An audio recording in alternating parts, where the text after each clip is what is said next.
오늘은 야고보서 3장 13절로 18절 말씀 가지고 지혜로운 평화의 씨를 심자, 이런 제목으로 말씀 나누기를 원합니다. 지난 시간에 우리 혀를 통제하면 완전한 남편이라는 제목으로 말씀을 나눴습니다. 혀를 통제한다라고 하는 것은 결국 완전한 남편은 혀를 놀릴 줄 알고 혀를 통제할 줄 아는 자요, 혀의 열매를 맺을 수 있는 자라는 얘기입니다. 그러면 어떠한 씨를 심는가? 평화로운 지혜로운 평화의 씨를 심습니다. 그 열매는 의로운 열매가 맺히게 되는 것입니다. 오늘 첫 번째 말씀으로 야고보서 3장 13절로 14절 말씀 가지고 지혜롭고 숙련된 자가 누구냐라고 묻습니다. 이 세상에 지혜롭고 숙련된 자가 누구냐고 묻습니다. 여기 이 숙련됐다라고 하는 것은 어떤 전문성을 가진 전문가를 말합니다. 13절 우리 한번 읽을까요? 너의 삶 안에 지혜롭고 숙련된 자가 누구냐? 그는 지혜의 온유함 안에 있는 좋은 행동에서 나온 그의 행함을 보여달라고 말합니다.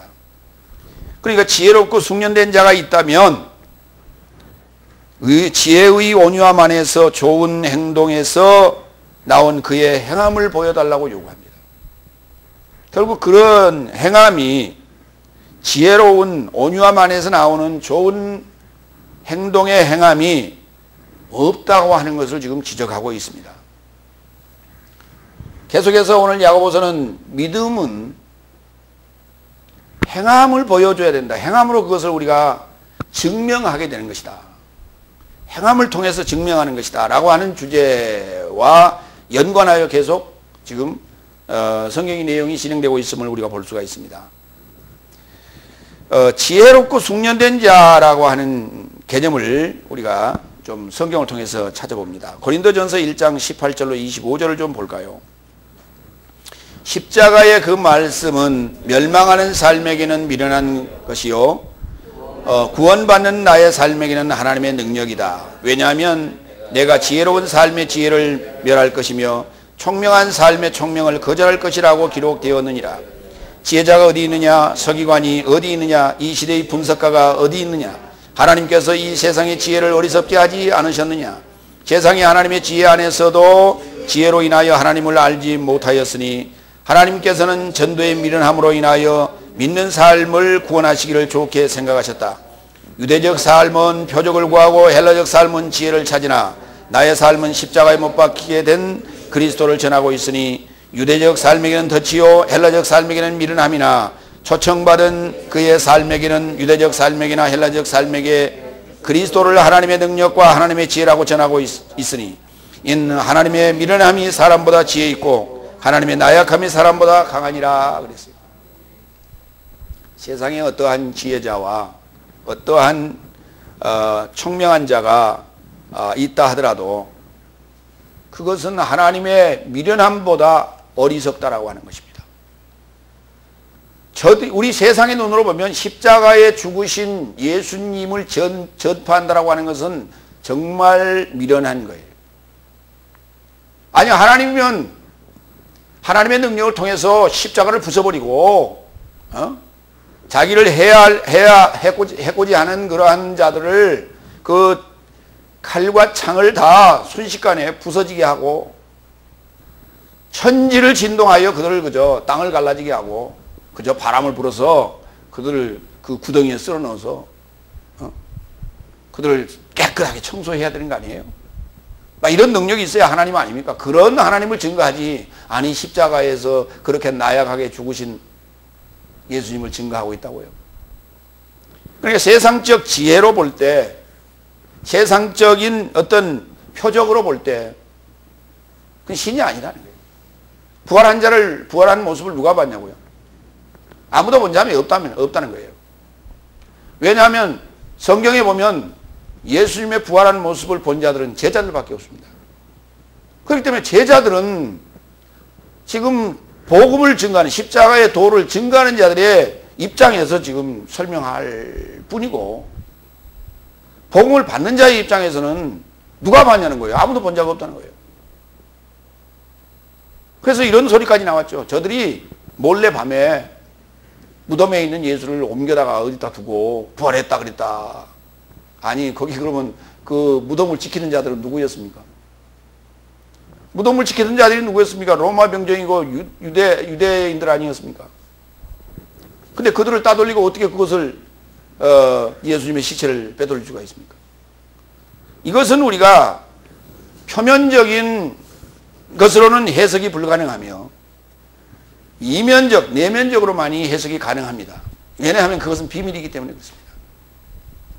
기독교의 핵심은, 기독교가 지금까지 유지되고 온 것은 비밀 때문입니다. 예수님께서 부활하신 그 모습을 로마 병정도 봤고 유대인들도 봤고 모두가 보았다면 그것은 복음이 아니라 역사적 기록에 남아있게 되는 것입니다. 그러므로 역사의 기록 속에 예수는 3일 만에 부활했다라고 하는 역사적 기록으로 남습니다. 로마에 가이사가 있었던 것처럼, 중국에 진시황이 있었던 것처럼, 우리나라에 주몽이 있었던 것처럼 이와 같이 역사적 기록에 남을 뿐이에요. 그건 역사적인 증거일 뿐이지 복음이 될 수가 없는 것입니다. 그렇기 때문에 그것을 아는 자만이 지혜가 있는 자요, 그것을 깨닫지 못하는 자는 세상에서 아무리 그가 지혜롭다 할지라도 그 지혜는 하나님의 미련함보다 부족하다라고 말합니다. 만약에 그와 같은 지혜와 숙련된 자가 있다면 지혜의 온유함 안에 있는 좋은 행동에서 나온 그의 행함을 보여달라고 요구합니다. 그리스도는 하나님의 지혜라고 말합니다. 성경이 말하는 지혜는 세상적 지혜를 말하는 것이 아니라 반드시 지혜가 있다면 온유함 안에서 나오는 좋은 행동들이 있어야 된다는 거예요. 그게 열매입니다. 야고보서 1장 5절을 볼까요? 누군가 너의 삶에 지혜가 부족하다면 모든 삶에게 성실하게 해주시고 꾸짖지 아니하시는 하나님 곁에서 구하라. 그러면 그에게 받게 될 것이라 그랬습니다. 여기 지혜, 이 지혜는 지금 그리스도를 말하고 있습니다. 우리가 세상을 헤쳐나가는 데 있어서 필요한 지혜, 그리고 어떤 시험 문제를 풀어가는 데 있어서 필요한 지혜가 아닙니다. 그것은 지식을 통해서 우리가 부단히 노력하면 되는 거예요. 배운 공부를 통해서 또 지혜로운 자의 조언을 구하며 우리가 부단히 노력하면 될 것들입니다. 하나님께서 주시는 그러한 지혜를 통해서 내가 세상을 이겼노라, 세상의 문제를 해결했노라라고 간증하는 것은 참 어리석은 얘기예요. 하나님께서 주시는 지혜는 그런 것을 해결하는 것이 아니라 성경이 비밀로 덮여있는 그러한 비밀들을 깨닫는 것을 지혜라고 하는 것입니다. 마태복음 11장 28절로 30절 보겠습니다. 수고하고 무거운 짐진 삶이여 모두 내게로 오라. 그러면 내가 너의 삶을 쉬게 하리니 나의 멍에를 너의 삶에 매라. 그리고 나로부터 배우라. 나는 온유하고 마음으로 겸손한 자이며 너의 삶의 목숨으로 쉼을 얻을 것이며 왜냐하면 나의 멍에는 쉽고 내 짐은 가볍기 때문이라 그랬어요. 그러니까 지혜를 가진 자라면, 그리스도 안에 있는 자라면 반드시 온유한 에서 나오는 좋은 열매를 우리가 행함을 통하여 보여줘야 된다는 것입니다. 그것이 뭡니까? 그것이 뭡니까? 마음으로 겸손한 자이며 너의 삶의 목숨으로 쉼을 얻게 하는 것입니다. 목숨의 쉼을 얻는다는 거예요. 목숨의 쉼을 얻는다는 말이 무슨 말입니까? 그러니까 우리가 지금 수고하고 열심히 일하고 하는 이와 같은 것들을 그만둔다는 얘기입니까? 그 말이에요. 세상에서 힘든 여정, 세상살이 자체의 그 무거운 짐을 해결해 주신다는 얘기입니까? 예수님께서 무슨 그런 짐을 해결해 주셨습니까? 베드로에게 무슨 세상의 짐을 해결해 주셨습니까? 바울에게 세상에 어떤 짐을 해결해 주었습니까? 더 무거운 짐을 지워줬어요. 사실은 세상과 대적하여 싸워야 되는, 복음을 전파하는 과정에서 그들을 대항하고 대적하고 고통을 주는 그들과 싸워야 되는 엄청난 무거운 짐을 줬지, 세상을 살아가는 데 있어서 고단하지 않는, 그리고 평안하고 물질이 풍요한 그러한 평안을 준 적 없습니다. 그러한 쉼을 준 적이 없습니다. 목숨의 쉼을 얻게 하는 거라. 목숨이라고 하는 것이 무엇일까요? 인간이 가지고 있는 해결할 수 없는 죄의 문제입니다. 이 목숨적이라고 하는 것이 죄의 문제를 얘기하는 거예요. 하나님의 지혜를 얻지 아니하면 이 목숨적인 문제를 해결할 수가 없다고 성경은 말합니다. 여기 좋은 행동을 보여달라고 하는데요, 그 좋은 행동이라고 하는 것은 바로 믿음을 기초로 한 행동을 말합니다. 히브리서 13장 7절을 볼까요? 너의 삶에 지도하던 삶에 대하여 기억하라. 이런 삶은 너의 삶에게 하나님의 말씀을 전파하였으니 행동의 내디딤을 주의 깊이 보고 저의 삶에 믿음을 본받으라 그랬습니다. 저의 믿음을 우리가 믿음을 본받는다고 하는 것은 믿음이 도대체 보여야지요. 믿음을 본받을 수가 없어요. 왜냐하면 믿음이라고 하는 건 보이는 것이 아니기 때문에 그렇습니다. 그러면 믿음을 가진 자의 행동이 어떠한지, 행동의 발걸음 하나하나 한 발 한 발 딛고 가는 그들의 모습을 통해서 우리가 저 지도자가 믿음이 있구나 없구나라고 하는 것을 우리가 가늠하게 되는 것입니다. 그러면 그 믿음이라고 하는 게 뭘까요? 그 믿음이라고 하는 게 뭘까요? 지혜를 가지고 온유함 안에서 나오는 좋은 행동이어야 됩니다. 생명을 다루며 목숨적인 존재를 살리는 일에 전념해야 됩니다. 의사가 정말 누구나 인정할 수 있는 참 의사다라고 우리가 그를 이제 분별하고 판명하고 하는 것은 뭘까요? 의사로서의 모든 정성을 다하여 환자를 돌보고, 의사로서의 행동을 조심하고 내일 또 환자를 돌봐야 되기 때문에 오늘 그의 몸가짐을 어떻게 해야 될 것인가 라고 하는 여러 가지 행동의 제약을 스스로, 또 입술에 재갈을 물리는 여러 가지 행동들 등을 통해서 우리가 참다운 의사구나 라고 하는 것을 우리가 가늠할 수 있지 않습니까? 마찬가지로 목회자도 마찬가지라는 거예요. 목회자가 가정생활이든 사회생활이든 교회생활이든 어떠한 삶에 처해 있을 때라도 그의 행동에는 모든 것이 생명과 연관하여, 믿음과 연관하여 지혜롭고 온유함 안에서 나오는 행동일 것이야 돼요. 그러므로 말미암아 우리가 믿음의 사람이다 라고 그를 본받을 수 있다라고 성경은 얘기합니다. 야고보서 2장 14절로 16절을 볼까요? 나의 형제된 삶이여, 만일 누군가 믿음을 가졌노라 말하고 행위를 갖지 못하면 무슨 유익이냐? 믿음이 그를 구원할 수 없느냐? 만일 형제나 자매나 헐벗고 있고 나날의 양식이 부족하다면 너의 삶에서 누가 그에게 평안하니 가라. 따뜻하고 배불러라 말하며 몸에 필요한 것을 주지 않는다면 무슨 유익이냐? 이와 같이 믿음도 행위를 갖지 못하면 그 자체로 죽은 것이라 그랬어요. 그렇습니다. 믿음이 행함을 갖지 못한다면 그 자체로 죽은 것이라 하였습니다. 반드시 믿음을 가진 자는 행함을 통해서 그 믿음을 증명해내야 됩니다. 그리고 믿음을 증명한다기보다는 믿음 자체, 믿음을 가졌기 때문에 나타나는 현상이에요.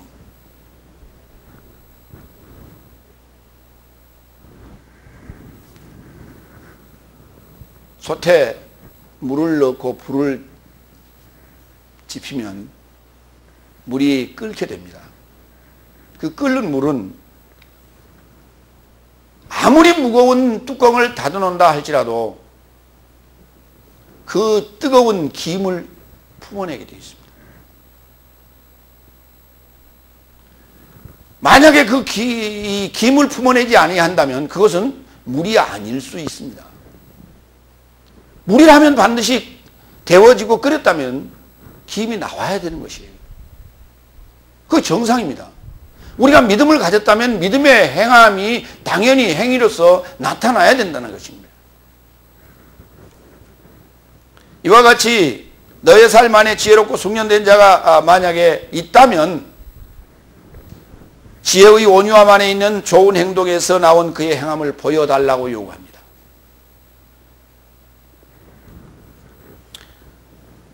(14절) 그러나 너의 삶의 마음 안에 독한 시기와 당쟁을 지녔다면 자랑하지 말고 진리에 역행하는 거짓말을 하지 말라고 요구합니다. 야고보는 우리의 속을 너무나도 잘 꿰뚫어 보고 있는 것 같아요. 근데 사실은 어쩌면 자기의 고백이라고 제가 말씀드렸어요. 그러니까 너나 할 것 없이 우리 인간의 마음 속에는 이와 같은 내용들이 사실 공통점들이에요. 야고보만 그렇고 나는 아니고 여러분은 그렇고 이런 게 아니에요. 다 공통점이에요.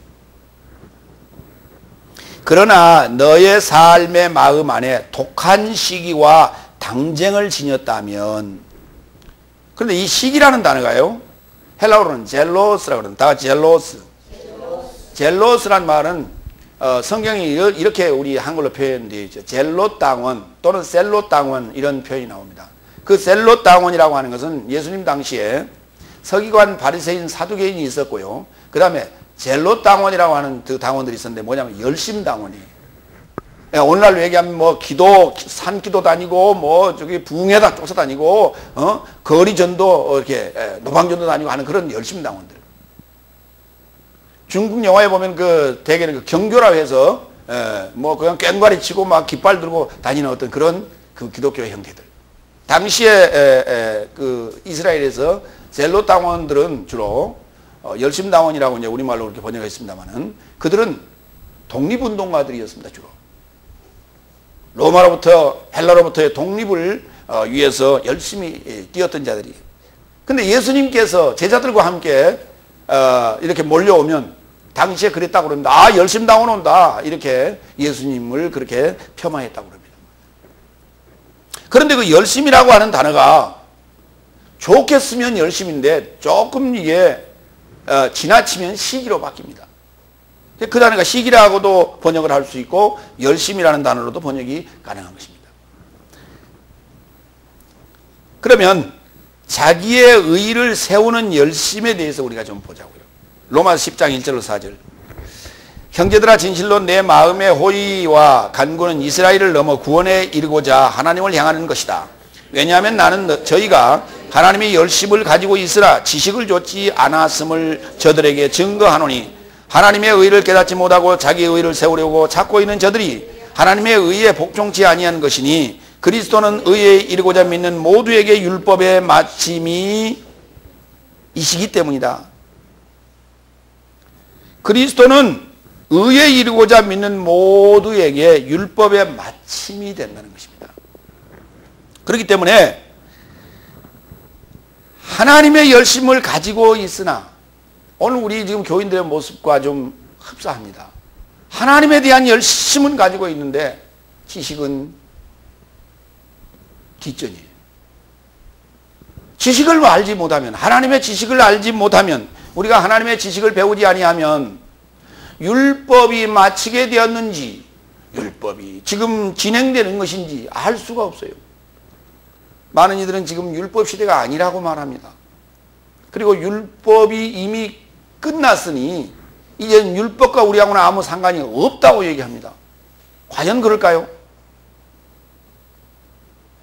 오늘 지금 인간의 모습이 죄인의 모습이며 의로운 삶의 모습이 아니라면 그는 율법 아래 있는 거예요. 지금 오늘 너의 삶의 마음 안에 독한 시기와 당쟁을 지녔다면, 이것이 마음에 찔린다면, 지금 이것이 마음에 찔려온다면 그는 지금 율법 아래 있는 자예요.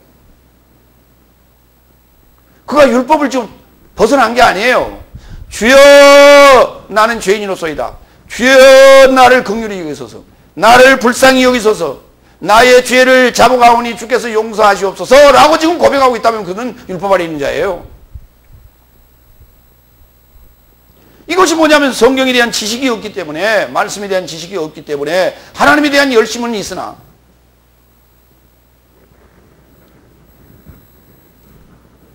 지식을 좇지 않고 있고, 그리스도가 오셨는지 안 오셨는지, 내가 의로운 지금 삶을 살아야 되는지 말아야 되는지, 율법이 맞춰졌는지 아니했는지 알지 못하고 있는 거예요.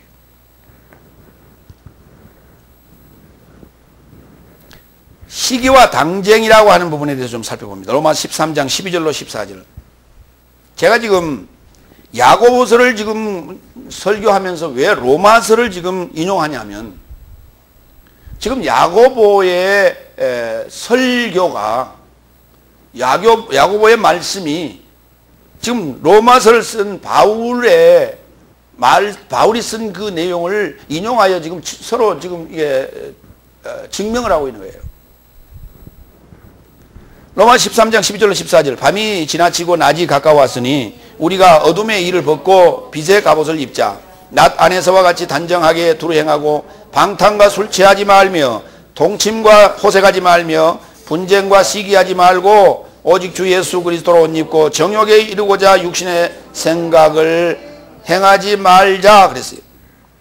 그러니까 이게 지금 시기와 당쟁이라고 하는 것, 그 다음에 술 취함과 방탕함, 동침과 호색이라고 하는 이런 요소들이 우리 안에 지금 있다면, 그런 생각이 우리 안에 있다면 아직 우리는 지금 육신에 머물러 있다라고 하는 것입니다. 육신에 머물러 있는 자는 반드시 율법이 아직 맞춰지지 않았다는 사실을 알아야 돼요.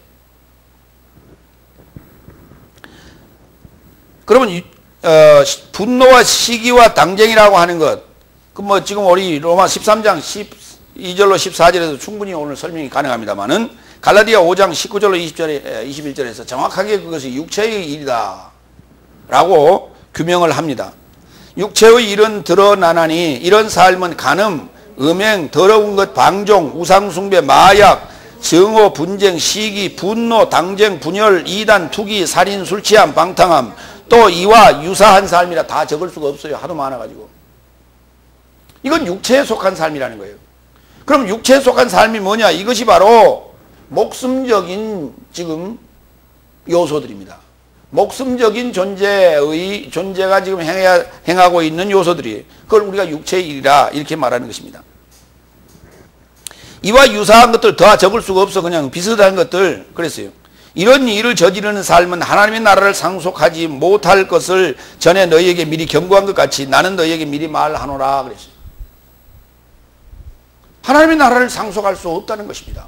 그렇기 때문에 이와 같은 시기와 당쟁, 곧 육체적인 그 요소가 우리 마음 안에 지금 가지고 있다면 자랑하지 말라고요. 그건 열심이 아니라 시기로 바뀐다. 그것은 그 상황에서 자랑하기 시작하면 그때부터 분쟁을 일으키고, 지금 당쟁이라고 하는 거예요. 당을 만들기 시작한다는 거예요.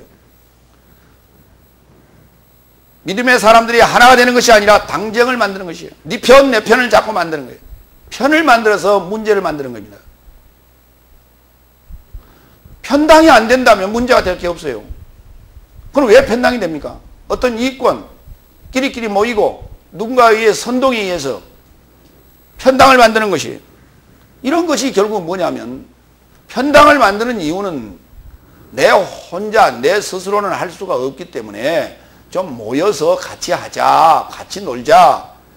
내가 혼자 하는 것보다는 여럿이 모이면 훨씬 방어하기도 쉽고 공격하기도 쉽지 않느냐라고 하는 거예요. 자랑하지 말고 진리에 역행하는 거짓말을 하지 말라고 얘기합니다. 독한 시기와 열심, 하나님에 대한 열심, 지식이 없는 자가 열심만 있다면 당쟁을 꾀하는 것이고, 자랑하지 말고 진리에 역행하는 거짓말을 하지 말라. 반드시 그러면 육체에 속한 자는 거짓말을 하게 돼 있다는 것이죠. 그럼 거짓말을 하고 싶어서 거짓말을 합니까? 모르면, 지식에 대하여 무지하면, 성경의 말씀의 지식에 대하여 무지하면 그 내뱉는 말 자체가 거짓말이요. 그것이 진리에 역행하는 일이에요. 그랬더니 이렇게 얘기합니다. 아, 배우기를 그렇게 배웠는걸요. 그 누구한테 배웠냐는 거예요. 하나님께 배웠습니까? 사람한테 배웠습니까? 사람한테 배웠기 때문에 그렇겠죠. 그러면 우리는 어떡하란 말입니까? 모른대요. 모르는 것이 아니라 포기하는 것입니다. 하나님의 말씀을 듣고 배울 때 의문이 남게 되어 있어요. 뭔가 진리가 아니라면 의문을 남기게 되어 있어요. 그 의문을 사람한테 묻는 것이 아니라 그때 그 의문을 가지고 하나님께 묻기 시작해야 됩니다. 하나님을 향하여 질문하기 시작해야 됩니다. 하나님을 향하여 기도하기 시작해야 됩니다. 주여 우리에게 지혜와 명철을 주시옵소서. 그때 지혜와 명철을 구하는 거예요. 내가 해결할 수 없는 문제이기 때문에, 사람이 해결할 수 없는 문제이기 때문에, 나보다 잘난 자가 가르쳐줬는데 내가 이해가 안 될 때 하나님께 묻는 것입니다. 여기 지금 자랑하지 말라고 그랬는데요. 그 자랑할 수밖에 없는 이유가 있었습니다. 로마서 11장 17절로 18절을 볼까요? 그래서 어떤 가지들이 잘려졌고 야생감람나무인 내가 그의 살 안에 접붙이고 있다면 감람나무의 뿌리와 기름짐의 공동 참여자가 되었다. 너는 가지의 삶이라 자랑하지 말라. 내가 자랑하고 있다면 내가 뿌리를 감당하지 않고 오히려 뿌리가 너를 감당하는 것이다. 내가 자랑할 게 하나도 없다는 거예요. 원감람나무의 가지가 끊겨지고 돌감람나무, 야생감람나무인 이방인이 거기에 접붙여졌는데 내가 가지라고, 내가 가지다, 나는 잘난 가지다라고 자랑하지 말라. 네가 자랑할 게 하나도 없다. 네가 살고 있는 것은 그 원나무의 뿌리에서 지금 너를 지금 지탱하고 있는 것이지 네 스스로 지탱하는 것처럼 착각하지 말라. 이와 같이 우리가 믿음 안에 있는 자이지만은 자랑할 것이 없다는 거예요. 믿음 안에 있는 접붙임 바 된 가지라 할지라도 자랑할 게 없다는 거예요, 지금.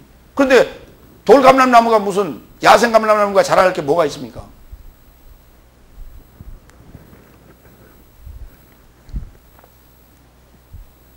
요한일서 1장 6절로 7절을 볼까요?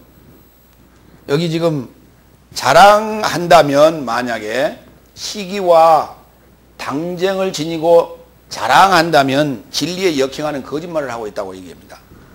볼까요? 만일 우리가 하나님과 사귐이 있다 하고 어둠에 행하면 거짓말을 하고 진리를 행하지 아니함이거니와 그분께서 빛 가운데 계신 것 같이 우리도 빛 가운데 행하면 우리가 서로 사귐이 있고 그 아들 예수의 피가 우리를 모든 죄에서 깨끗하게 하실 것이라 그랬습니다. 그렇습니다. 아니 여기 요한일서에 지금 써놓은 얘기입니다. 요한일서는 한참 뒤에 있는 책이에요. 복음서 뒤에 한참 뒤에 있는 책인데 거기에 지금 뭐라고 얘기했냐면 하나님과 사귐이 있다 하면서 네가 믿음이 있다 하면서 내가 지금 구원 얻었다 하면서 어둠에 행하고 있다면 그렇다면 믿음을 가진 자 구원을 얻었다고 말하는 자 교인이라고 하는 자가 어둠에 행한다면 하는 것은 무엇입니까? 믿음의 행동이 아니라는 것이에요. 반드시 믿는 자라면 믿음의 행동이 나와야 되는데 어둠의 행동이 나오고 있다면 그 말입니다. 그는 거짓말을 하고 있는 자요 진리를 역행하는 자라는 것이에요. 그러니까 의로운 자, 믿음 안에 있고 하나님과 사귐이 있는 자라면 반드시 진리에 입각한 행동을 해야 되는 것이에요. 근데 말씀을 알아야 진리에 입각한 행동을 하죠.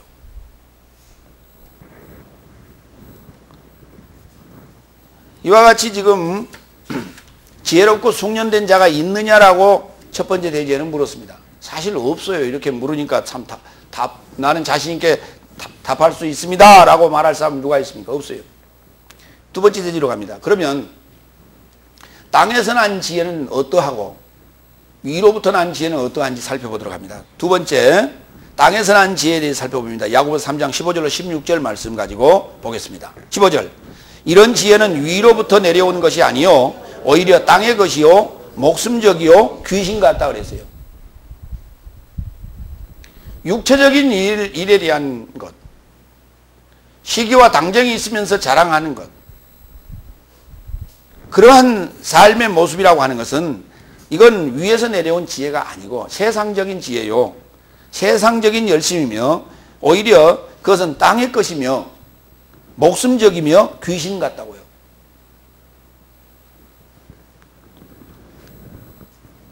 땅에 속했다라고 하는 것은 에피게이오스, 다 같이 에피게이오스. 게라고 하는 게 땅인데요. 땅과 연결되어 있다. 땅에 이렇게 붙어 있다. 땅에 연결되어 있다. 이런 얘기예요. 예, 에피게이오스. 그러니까 땅의 것 이렇게 말할 수가 있어요. 빌립보서 3장 18절로 19절을 보겠습니다. 왜냐하면 많은 삶이 그리스도 십자가의 원수로 행동하는 것을 나는 여러 차례 너희에게 말했었고 이제도 울면서 말하노니 저희의 마침은 멸망이요 저희 하나님은 저희의 부끄러움 안에 있는 배와 영광이요 땅에 속한 삶을 생각하는 삶이라 그랬어요. 그리스도 십자가의 원수된 삶을 살지 말라고 말합니다.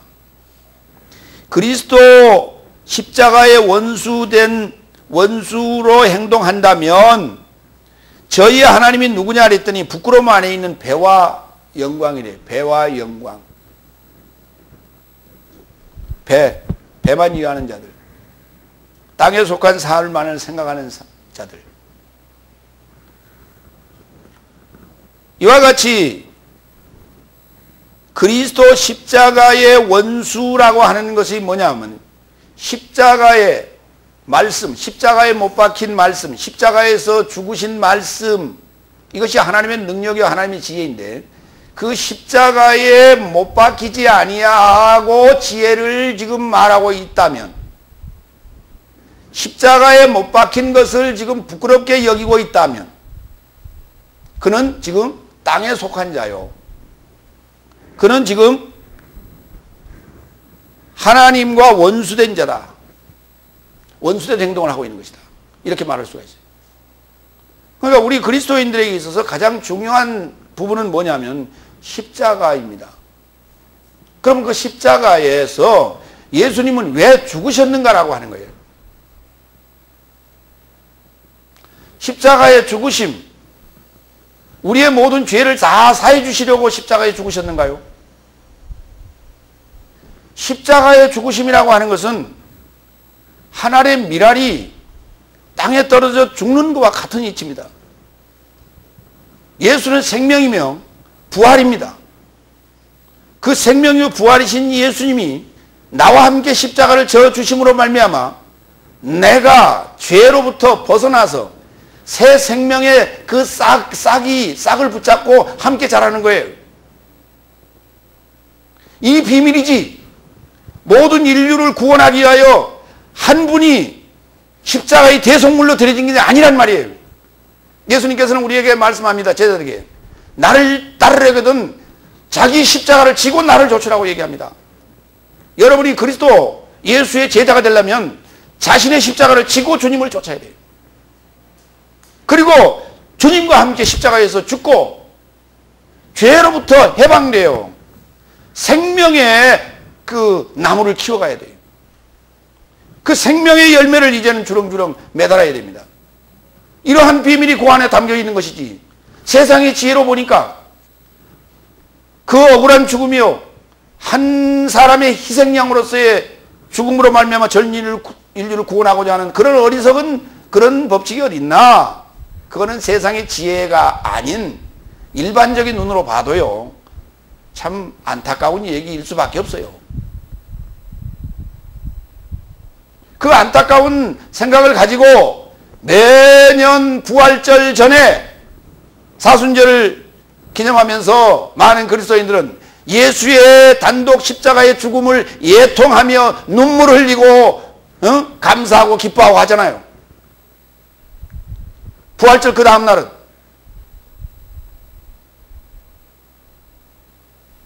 아무렇지도 않아요. 왜냐하면 내 사건이 아니에요. 그거는 365일 감사해야 돼요. 365일 그렇게 늘 감사해야 돼. 근데 그렇게 합니까?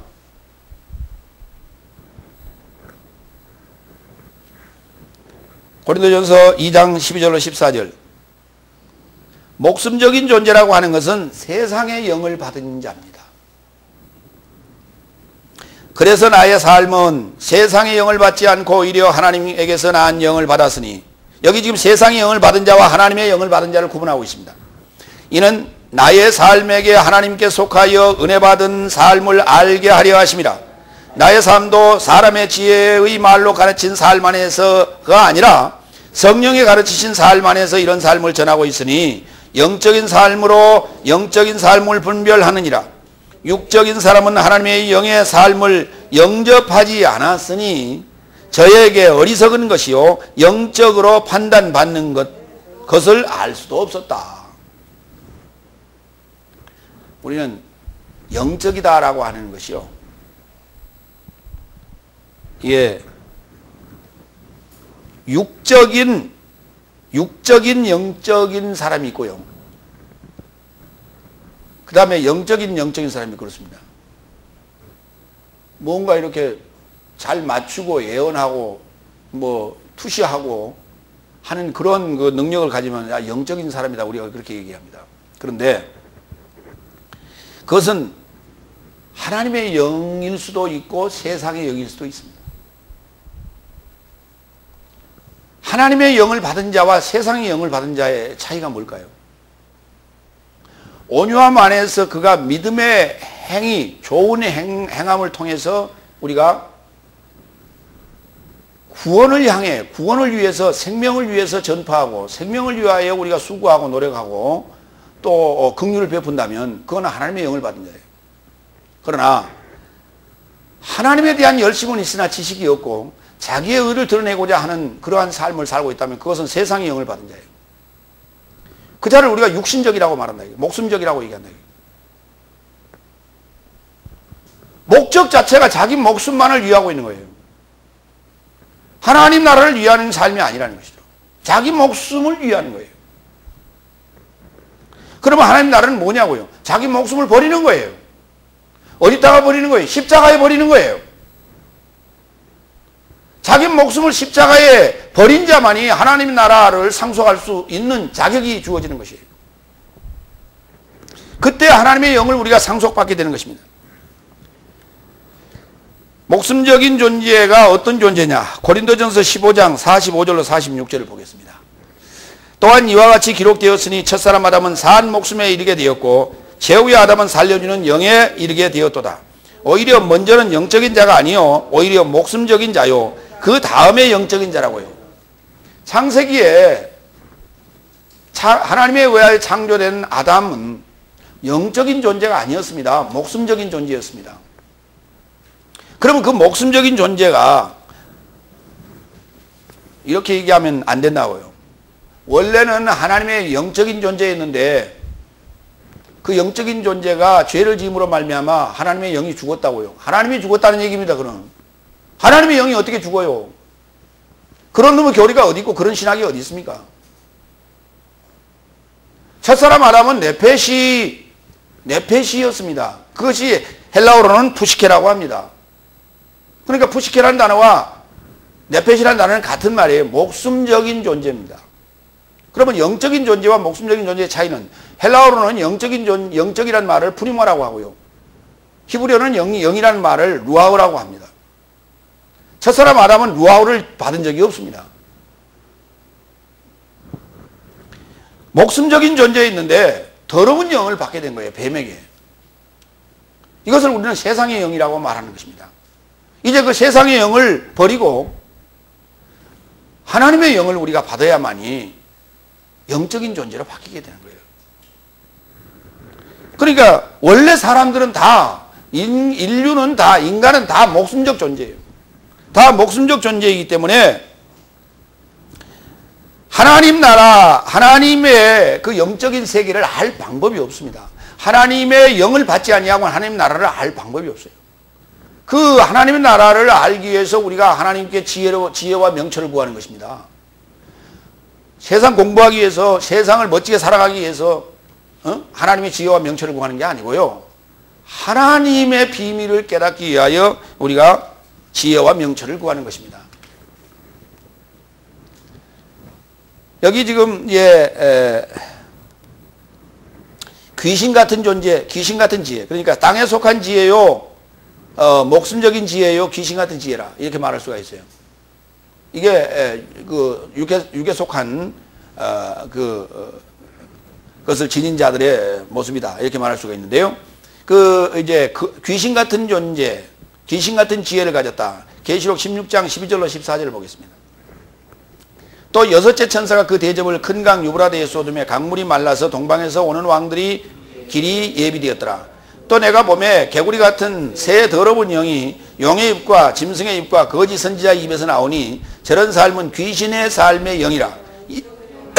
이적을 행하여 온 천하 왕 삶을 찾아가 하나님 곧 전능하신 이의 큰 날에 있을 전쟁을 위하여 그 삶을 모으더라. 거짓 말로 속이고 하나님을 대적하기 위하여 지금 왕들을 모으는 것입니다. 그런데 그들을 뭐라 그러냐? 개구리 같은 새 더러운 영이 용의 입과 짐승의 입과 거짓 선지자의 입에서 나왔다고 그래요. 개구리 같은 새 더러운 영을 쏟아내는 자들을 우리가 귀신 같은 삶이라고 그래요.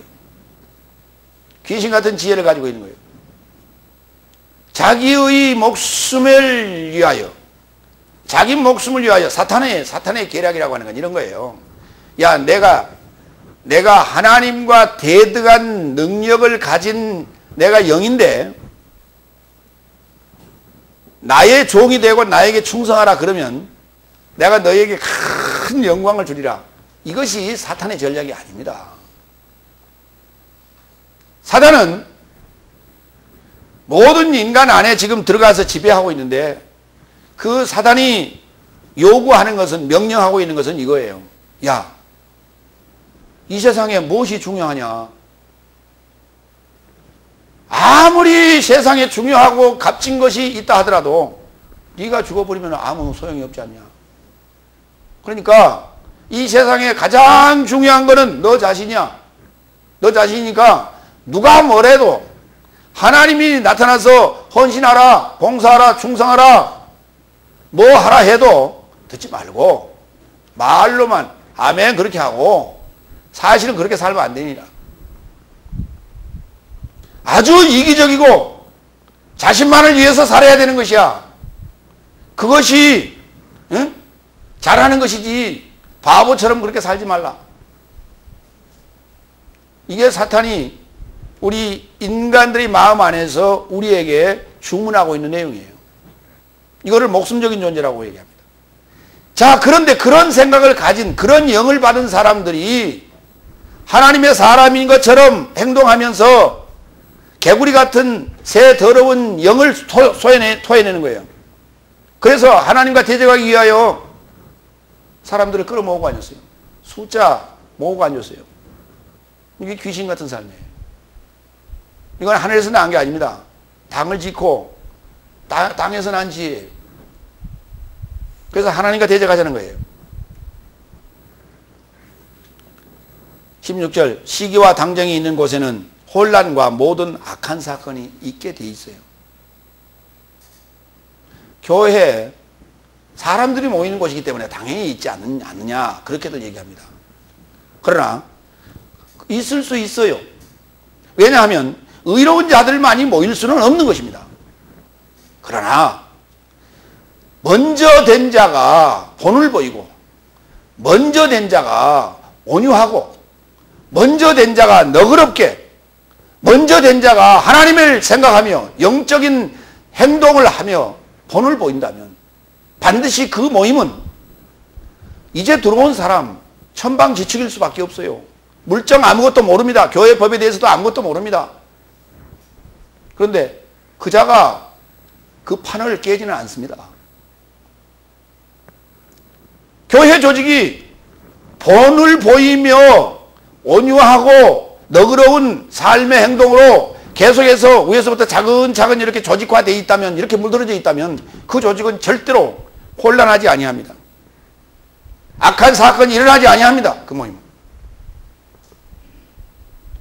근데 신앙생활 오래 했다라고 하는 거의 선두에 가는 자들이 이와 같이 육적인 생각, 땅에 있는 지혜와 당쟁의 그 시기와 질투로 가득 차 있다면 반드시 거기는 문제가 있게 돼 있어요. 겉으로는 평안하나 문제가 있게 돼 있어요.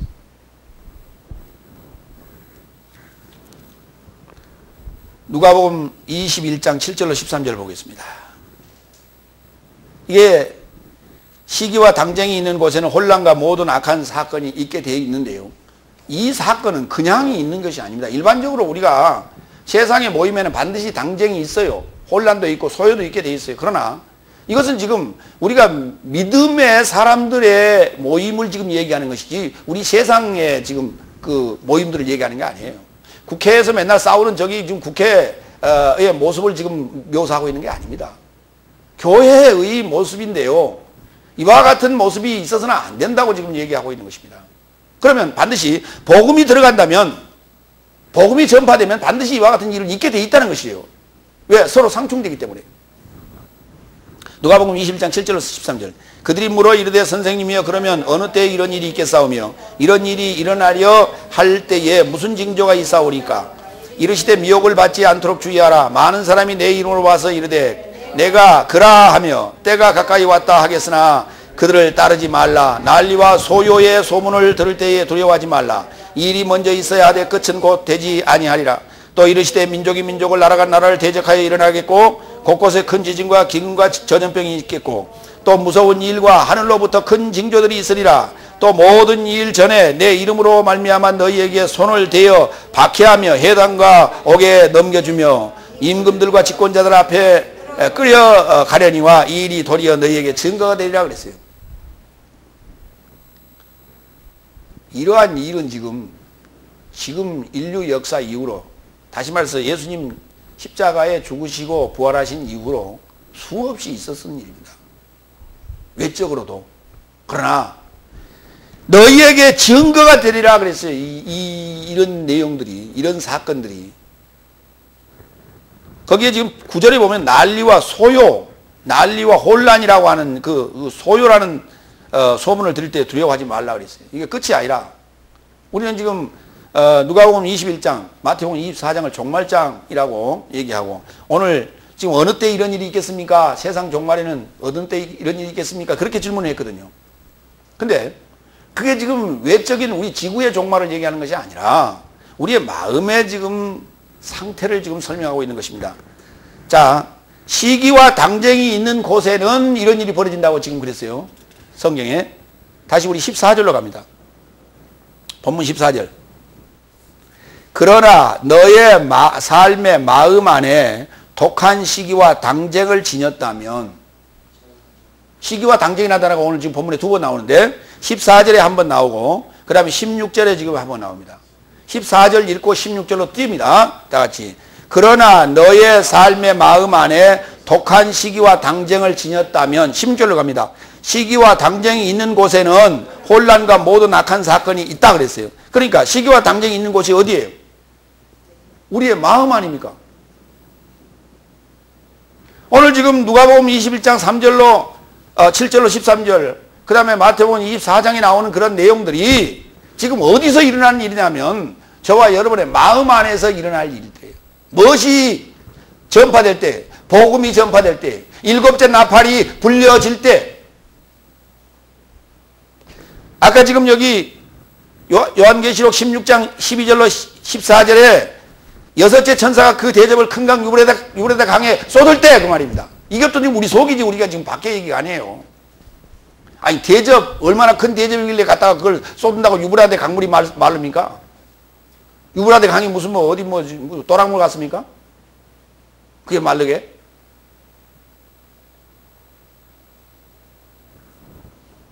우리 마음 안에 흐르고 있는 두 가지의 역사가 있는데, 다섯째 날까지는 우리가 율법 아래 있을 때는 물의 역사예요. 여섯째 날부터 예수님을 만나게 되는데 그때부터는 물에서 나옵니다. 그걸 우리가 물세례라고 그래요. 이제 물에서 나오는 거예요. 애벌레가 물속에 있다가 물에서 나와야 그가 이제 우화를 하고 날개를 달고 하늘을 날게 돼 있어요. 그렇기 때문에 그런 구조로 돼 있어 성경은. 율법 아래에 있을 때는 다섯 날까지는 우리가 물속에 있는 거예요. 물속에 있다가 빠져나오는 것입니다. 여섯째 날 천사가 여섯째 천사가 대접을 큰 강 유브라데 물에 강에 쏟으니까 그 물이 마르면 이제 여섯째 날로 넘어가는 거예요. 그 여섯째 날에 무슨 일이 벌어진다고요? 내 안에서 지금 하나님을 거부하는 이와 같은 육적인 요소가 하나님과 대적하기 위하여 더러운 새 영으로 사람들을 모으는 것입니다. 생각들을 모으는 것입니다. 이걸 밖에서 지금 일어나는 어떤 아마겟돈 전쟁으로 설명을 하고 앉았어요. 그게 3차 대전입니까? 아니에요. 우리 마음 안에서 이와 같은 일이 벌어질 걸 얘기하고 있는 거예요. 요한복음 3장 19절로 21절. 그래서 심판은 이것이니 빛이 세상에 이르고자 이미 왔을 때 사람의 삶이 빛보다 어둠을 더 사랑하는 것이라. 왜냐하면 그의 삶의 행위가 악하기 때문이더라. 왜냐하면 사악한 삶을 자행하는 자 모두는 빛을 미워하여 빛을 향하여 오지 않으니 이는 그의 행위가 책망받지 않으려 함이라. 그러나 진리를 행하는 자는 빛을 향하여 오고 있나니 그는 하나님 안에서 일하게 된 자이니 그의 행위가 드러남 받으려 함이라. 여기 지금 사악함이 있는 곳이라고 하는, 시기와 당정이 있는 곳에는 혼란과 그 다음에 모든 악한 사건, 사악한 사건이 있게 되는데 그 사악한 사건이 뭐냐 그랬더니 어둠을 사랑하는 것이랍니다. 이 상황, 요한복음 지금 3장 16절서부터 이어지는 이 내용, 이 니고데모와 예수님과의 대화의 내용 중에 마지막 부분입니다. 심판이라고 하는 것은 빛을 싫어하여 어둠을 사랑하는 자들이 빛을 거부하는 것이에요. 이게 심판이라고, 그 자체가. 그 심판이 어디서 일어나는가? 우리 마음 안에서 일어나는 것이 마찬가지로. 오늘 지금 야고보서는 지금 육체의 일에 대해서 딱 두 가지만 설명했어요. 그냥 간단하게 시기와 당쟁 이렇게. 그러면 결국 시기와 당쟁이라고 하는 것은 어떤 의미인가? 육체의 그 사질구레한 얘기는 다 접어두고 네가 지금 열심히 있느냐? 그 시기가 아니냐? 이렇게 묻는 거예요. 하나님에 대한 열심이 있느냐? 시기가 아니냐? 하나님에 대한 지식이 있느냐? 지혜가 있느냐? 이렇게 묻는 거예요, 지금. 만약에 그렇지 않다면 너의 그 열심이 바로 당쟁, 당을 지금 편당하기 위한 그러한 열심일 뿐이다. 그건 시기다. 왜냐? 하나님의 지혜와 명철이 없기 때문에, 하나님에 대한 지식이 없기 때문에 그렇다. 이렇게 요구하고 있는 거예요. 그리고 그런 그 편당을 만드는 그러한 것은 하늘의 지혜가 아니다. 그건 땅의 지혜다.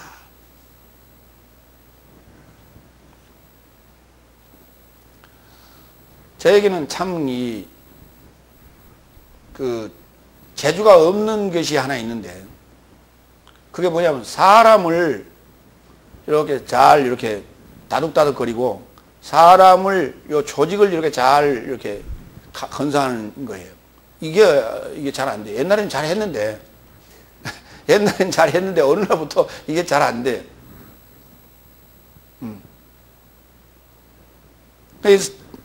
우리 사모가 나를 보고 늘 그래요. 당신은 맨날 야단만 치고 그러니까 사람이 옆에 안 붙은다고. 하기야, 글쎄 내가 그래서 공감을 합니다.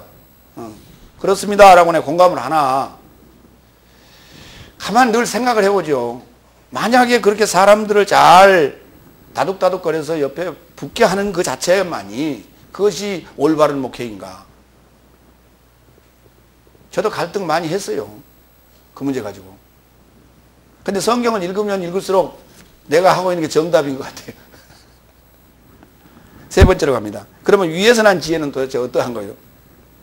5절, 다섯 번째 17절. 오직 위로부터 온 지혜는 첫째 성결함이 있고 다음에 평화롭고 너그럽고 잘 설득하며 긍휼과 선한 열매가 가득하고 무지와 외식함이 없다 그랬어요. 하나하나 좀 찾아가 보겠습니다.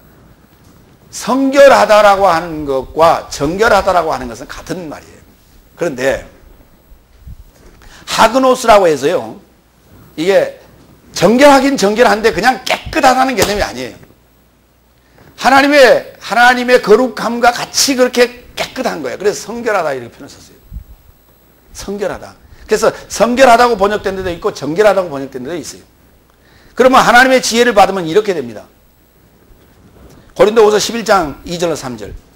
왜냐하면 내가 하나님의 열심으로 너희를 멸망하는 것은 내가 너희를 그리스도 한 남편에게 정결한 처녀로 곁에 세우려고 중매하고 있도다. 거기 성결로 바꾸세요. 너희를 그리스도 한 남편에게 성결한 처녀로 곁에 세우려고 중매하고 있도다. 이 열심이에요. 요 젤로스입니다. 내가 열심을 열망하고 있는 거예요. 이런 열심이어야 돼요. 다른 열심이 아니라.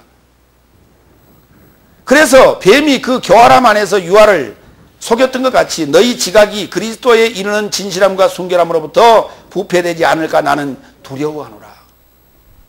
바로 하늘로부터 온 지혜를 받았다면 뱀의 유혹을 받은 그 하와처럼 되지 않는다는 거예요. 세상의 지혜의 유혹을 받지 않는다는 것이에요.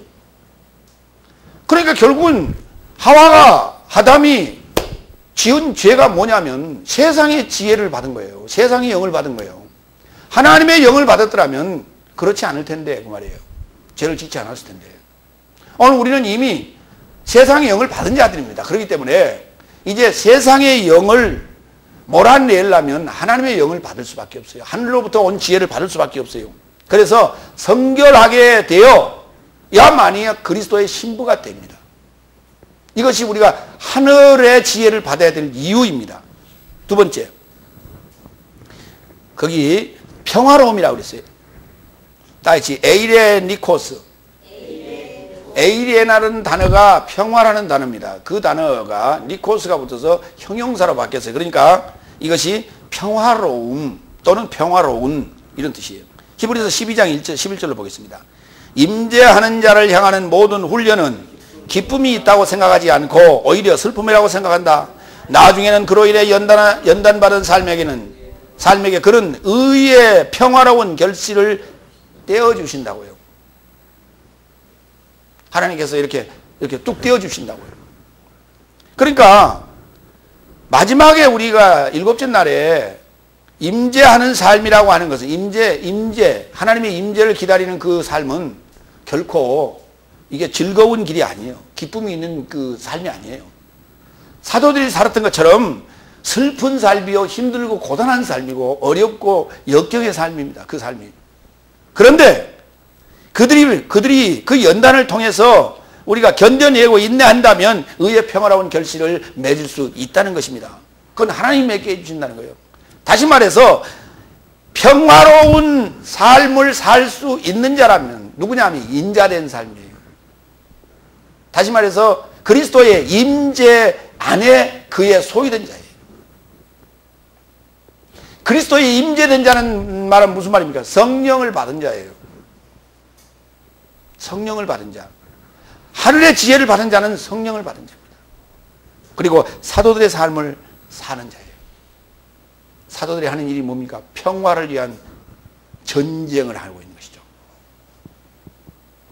평화는 그저 오는 게 아닙니다. 고통과 싸움과 전쟁을 통해서 얻어지는 것이 평화입니다. 다음 너그러움에 대해서 보겠습니다. 너그러움. 에피에이케스. 다 같이 에피에이케스. 예, 빌립보서 4장 5절로 7절에 그 너그러움에 대해서 이렇게 썼어요. 너희의 너그러움이 모든 사람에게 알려지게 하라. 주가 임박하시도다. 바로 여기 전부 여기 내용들이 다 뭐예요? 그리스도의 임재와 그리스도의 만남과 그 임박한 그 마지막 때의 어떤 상황들을 지금 기록하고 있어요. 주가 임박하시도다. 아무것도 염려하지 말고 오히려 모든 것 안에서 기도와 간구와 감사와 함께 너희의 요구가 하나님을 향하여 알려지게 하라. 그러면 모든 지각을 탁월하게 하신 하나님의 평안이 예수 그리스도 안에서 너희 마음과 지각을 보호하실 것이라고요. 그렇습니다. 우리가 너그러움을 가질 수 있다고 하는 것은 다른 거 아닙니다. 우리 하나님의 평안이 예수 그리스도 안에서 우리의 마음과 지각을 보호해 주셔야 됩니다. 그러기 위해서는 우리의 너그러움이 하나님에게 알려지고 사람들에게 알려지게 해야 된다. 그건 뭐냐? 기도와 간구와 감사랍니다.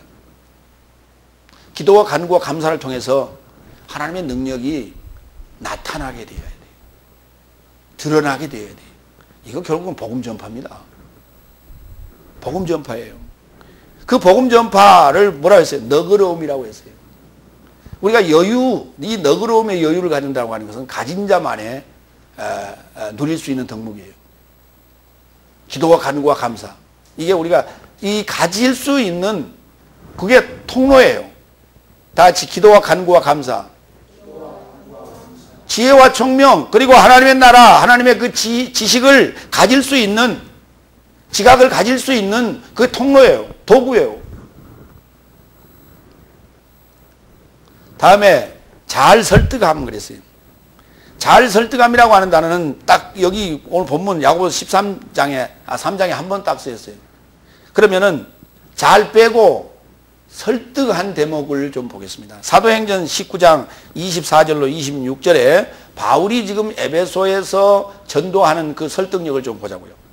즉 데메드리오라 하는 어떤 은장색이 아데미의 은감실을 만들어 직공들로 적지 않은 벌이를 하게 하더니 그가 그 직공들과 이러한 영업하는 자들을 모아 이르되 여러분도 알거니와 우리의 유족한 생활이 이 업에 있는데 이 바울이 에베소뿐 아니라 거의 아시아 전부를 통하여 허다한 사람들을 권유하여 설득하여 말하되 사람의 손으로 만든 것들은 신이 아니라 하니 이는 그대들도 보고 들은 것이라.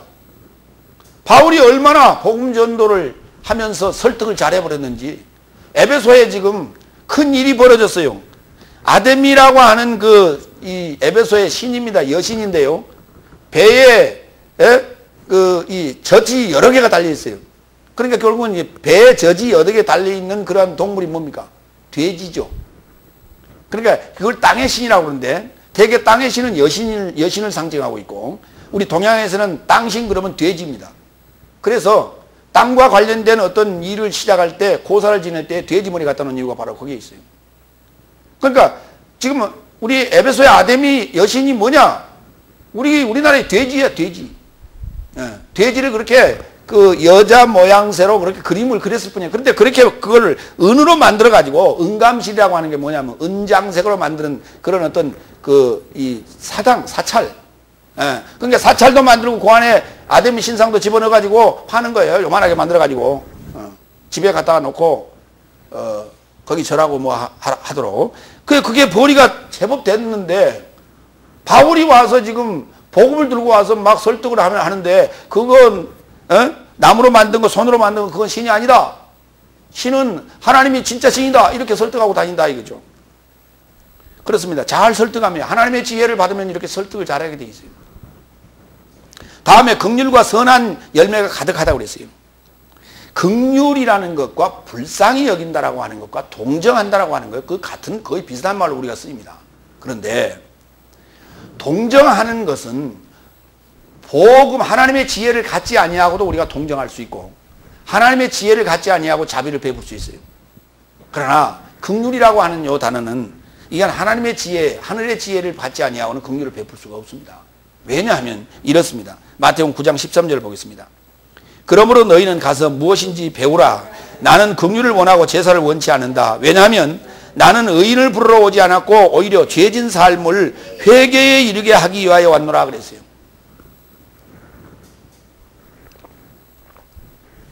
그러니까 죄인을 불러서 죄인을 초대하여 의인 만드는 그 일이 주님이 하실 일인데 그 일이 뭐냐 그랬더니 긍휼이라는 거예요.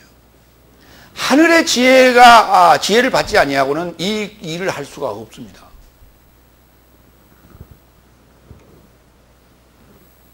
긍휼을 베풀지 아니하면 긍휼 없는 심판이 기다리고 있다고 그랬어요. 그 긍휼 없는 심판을 뭐라고 했어요? 무자비한 심판이라고. 그게 구원하는 일, 생명으로 인도하는 일, 죽어가는 죄인을 구원하는 일이라고 하는 것은 정말 우리가 베풀어야 될 긍휼입니다. 그에게 당장 먹을 것이 없는데 가서 10원짜리 한 장 줄 수 없는 형편이라 하더라도 가서 예수 믿으세요. 온전한 복음 전해야 돼요. 당신 예수 믿으면 부와 부자 될 수 있습니다. 그건 복음 아니에요. 그건 유혹이지 복음 아닙니다. 여기 선한 일이 뭘까요? 선한 일이 뭘까요? 선한 긍휼과 선한 열매가 가득하다 그랬어요. 사실 열매라고 하는 것은 선한 것이 아니라 좋은 것입니다. 그렇게 표현해야 맞아요. 그런데 여기 선한 열매라고 했기 때문에 선하다라고 하는 것이 뭔가 좀 보겠습니다. 마태복음 19장 16절로 17절. 그러고 보니 한 사람이 다가와 그에게 말하되 선한 선생님이여 내가 영원한 생명을 가지려면 무슨 선한 것을 행하여야 하는지요. 그러자 예수는 그에게 이르되 어찌 나를 선하다 말하느냐. 하나님 한 분 말고는 선한 이가 하나도 없느니라. 그러나 네가 만일 생명에 이르고자 한다면 계명을 지키라 그랬어요. 우리가 선한 일이라고 하는 선한 이가 누구냐면 하나님이에요. 그럼 선한 열매를 맺었다는 얘기는 하나님의 열매를 맺었다는 얘기가 됩니다. 하늘의 지혜를 받지, 하나님의 지혜, 하늘의 지혜를 받은 자는 반드시 하나님의 열매를 맺게 되어 있고요. 그러면 이 열매를 맺는데 어떠한 삶을 살아야 됩니까? 계명을 지키는 일입니다. 계명을 지키는 일이 이게 선한 일이에요. 그러면 그 계명을 지킨다는 얘기 내용이 뭡니까? 계명을 지키는 구체적인 내용이 뭡니까? 사랑하라. 다 같이 사랑하라. 그렇습니다. 그러니까 열매가 나오면 무조건 사랑해야 됩니다. 저와 여러분의 부모님이 사랑한 결과입니다.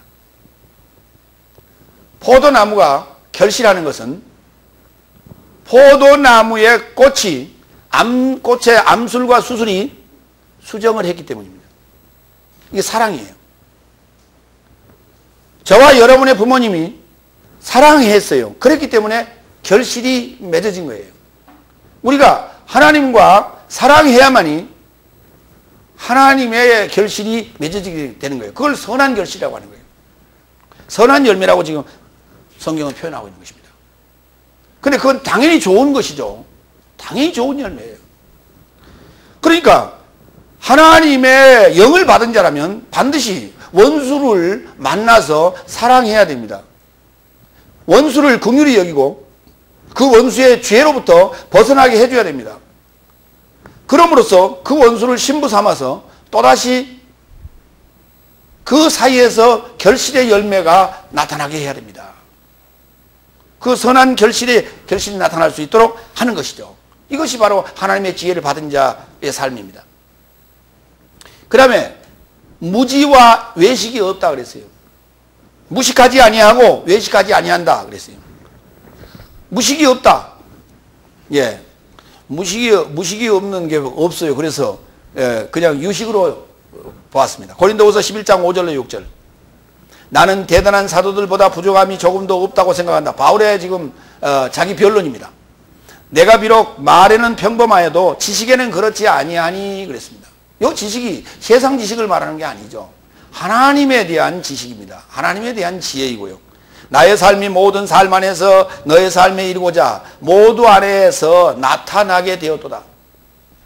이 지식이 지금 내가 가지고 있으면 뭐하냐고요. 내가 혼자 가지고 있으면 뭐예요. 지식이라고 하는 건. 복음을 전해서 그들 통해서 나타나야 줘야 되는 거 아닙니까? 그 지식이. 여러분이 지금 제가 전하는 이 생명의 말씀의 지식을 받아서 여러분에게 드러내야, 여러분 스스로가 삶을 통해서 드러내야 이게 의미가 있는 것이지. 김 목사 아이고 말씀 참 잘 전하더라. 저 양반한테는 뭐 아내가 뭐 잔뜩 들었나 봐. 이거 백날 그렇게 아무리 칭찬해봐야 소용없는 거예요. 그건 의미가 하나도 없어요. 하나님이 전능하시고 하나님이 지혜로우시고 하나님이 지식이 많으시고 하나님이 풍요로우시다라고 하는 것을 내가 증명하는 것은 내가 그 하나님의 지혜와 하나님의 영광을, 하나님의 지식을, 그 능력을 드러내는 거예요. 나를 통해서. 베드로전서 1장 22절 외식에 대해서 봅시다. 너희가 진리를 순종함으로 너희 영혼을 깨끗하게 하여 거짓 없이 형제를 사랑하기에 이르렀으니 마음으로 뜨겁게 서로 사랑하라. 외식이라고 하는 것은 이런 거죠. 그 이중적인 사고예요. 속다르고 겉다른 그런 개념인데 사실 그 마음 자체가 겉으로 봐서는 몰라요. 그러나 속은 딴 생각 가지고 있고 겉으로는 달콤한 얘기를 하고 있는 것입니다. 이것이 거짓 증거하는 것인데 그걸 외식이라고 지금 했어요. 아니포크리토스 그랬는데요. 예. 이게 외식 아닌 것이죠. 외식이 아닌 것이다. 거짓이 없는 것이다. 그것은 뭐냐? 사랑입니다. 사랑에는 거짓이 있으면 안 돼요. 거짓이 있는 사랑은, 거짓된 사랑은 큰 잘못된 결과를 만들어냅니다. 여러분, 김탁구라는 그 드라마 이야기를 아십니까? 예. 그 빵 공장을 만들었던 김탁구 씨. 자기 아버지 지금 지금 뭐 드라마로 지금 나오고 있는데 그 김탁구라고 하는 그 아이는 자기 아버지의 씨가 맞아요. 그러나 본처가 아니었습니다. 그 집에 일하는 아이였습니다. 여자아이였습니다. 근데 그 주인의 씨를 받은 것이죠. 나중에 이제 집으로 들어가게 됩니다. 그런데 그 본처는 아들을 낳을 수 없는 상황이 됐기 때문에 아들을 원했습니다. 그런데 아들을 낳지 못한다는 얘기를 듣고 기사, 옛날에 결혼하기 전에 사귀었던 자가 그 집에 기사로 있었는데 그 기사의 씨를 받습니다. 이건 거짓 사랑이잖아요. 그러니까 그 집에는 본처에서 난 두 딸과 본처에서 난 씨 다른 아들이 하나 있고 배 다른 아들이 또 하나 있는 거예요. 그 본처는 아들을 얻기 위하여 거짓 사랑을 한 거예요. 그 결과가 앞으로 어떻게 일어날지 그건 주목이 돼요. 그러면 여러분의 상상이 바뀌겠습니다. 사랑에는 거짓이 있으면 안 되는 것입니다. 그러나 지금까지는 아직 몰라요. 지금 무슨 일이 벌어지고 있는지. 뭐 간혹 내가 한 번씩 봤는데 한 두 번 내가 봤나요? 예. 오늘 지금 이 거짓 사랑에 대해서 얘기하다 보니까 그 예화를 들 수밖에 없었는데요. 마음으로 뜨겁게 서로 사랑하라고요. 하나님은 우리에게 거짓 없는 사랑을 요구하고 있습니다. 그런데 우리가 그렇지 않다는 것입니다. 우리가 하나님과의 거짓된 사랑을 한다면 결국은 이웃과 형제와 나누는 사랑도 거짓된 사랑일 수밖에 없는 것입니다. 그러니까 그건 거짓의 연속일 수밖에 없어요. 18절 평화 안에 있는 의의 열매는 평화를 수행하는 삶으로 심겨지고 있다 그랬어요. 지금 결국은 결론적으로 하나님의 지혜를 받으면은 하나님의 신부로서 하나님과의 사랑을 통해서 아름다운 열매를 맺고 또 이웃에게 또 사랑을 맺어서 또 아름다운 열매를 전파하는 이런 얘기인데요. 그것은 그러면 어떻게 이루어지는가? 평화 안에서 가능합니다. 의의 열매는 평화를 수행하는 삶으로 심겨지고 있다 그랬어요. 그건 무슨 얘기냐?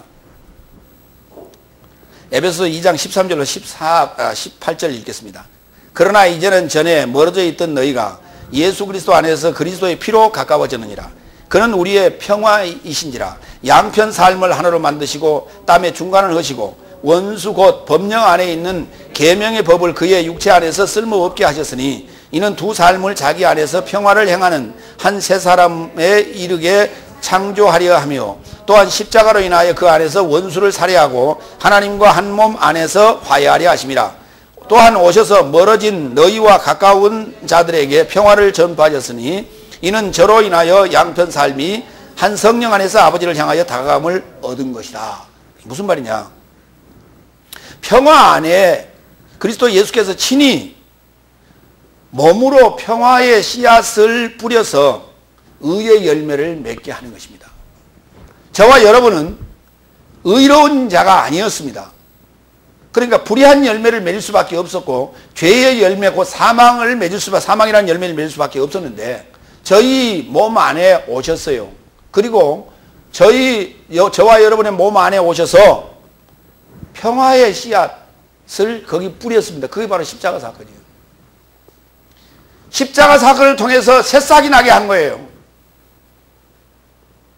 새싹이 나게 한 거예요. 그 새싹이 자랄 수 있는 토양을 준비하시고 만드셨는데, 그것이 바로 십자가를 통해서 내가 죄라고 하는 밭에서 해방되게 하는 거예요. 죄라는 밭에서 해방됨으로 말미암아 나라는 밭이 생명이라고 하는 그 평화로운 밭으로 바뀌었습니다. 그리고 이 밭에서 이제 의의 열매가 자라나게 하는 거예요. 이것을 하나님은, 그리스도는 친히 자기의 몸을 통해서 몸으로 친히 수행하심으로 씨가 되어졌다 이 말이에요. 우리에게. 그러므로 우리 또한 위로부터 난 지혜와 지식을 받았다면 나도 그 평화 안에서, 그리스도 안에서 평화를 수행하는데, 그것이 몸으로 수행하는 것입니다. 바울이 얘기합니다. 나는 날마다 죽노라. 너희에게는 생명이 역사하고 내 안에는 사망이 역사하느니라. 날마다 죽음으로 말미암아, 날마다 평화로운 씨를 뿌림으로 말미암아 의의 열매가 그 밭에서 자라게 하는 거예요. 이걸 몸으로 하라는 거예요. 몸으로. 오늘 지금 야고보가 우리에게 요구하는, 야고보 사도가 요구하는 것은 믿음의 행위를 행함으로써 보여달라고 요구합니다. 네가 하나님의 지혜, 위로부터 난 지혜를 받았느냐? 그렇다면 너의 몸으로 친히 평화로운 씨를 뿌리는 그 행함을 보여달라고 요구합니다. 그렇다면 의의 열매가 열리게 될 것이라고 말하고 있습니다. 그것을 행함에 있어서 반드시 함께 가야 될 게 뭐냐면 기도와 간구와 감사라고 하는 조건이 따라가야 된다고 성경은 요구합니다. 기도하겠습니다. 전능하시고 자비로우신 아버지 하나님, 주님께서는 친히 그 몸으로 평화를 위하여 십자가에 죽으셨습니다. 나 또한 이제 하나님과 원수되었던 삶에서 이제 하나님과 화해하고 평화의 터전이 되었으니, 이 평화의 터전으로부터 복음을 이제 전하고 평화로운 씨를 뿌리는 삶이 되게 하여 주옵소서. 몸을 통해서 수행함으로 말미암아 우리가 평화의 씨를 심게 하여 주시옵소서. 그리하여 의로운 열매가 맺게 하여 주시옵소서. 감사하며 그리스도 예수의 이름으로 기도하옵나이다. 아멘.